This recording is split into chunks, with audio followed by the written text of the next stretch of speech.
अब next lecture है जो हमारा लेक्चर नंबर 4 है नाउन की, जो नेक्स्ट टाइप है वो है एब्स्ट्रैक्ट नाउन। इसमें हम देखेंगे कि कैन नॉट बी सीन, इसमें हम देख नहीं सकते किसी चीज़ को, नो फिजिकल एग्जिस्टेंस है, उसका फिजिकली कोई वजूद नहीं है।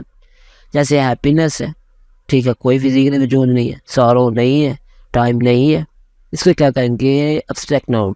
इसमें हम यूज़ नहीं कर सकते, किन का यूज़ नहीं कर सकते, 5 सेंसेस का यूज़ नहीं कर सकते। 5 सेंसेस कौन सी है, टच है, ठीक है, टेस्ट है, स्मेल है, सी है, हेयर है, सुनना।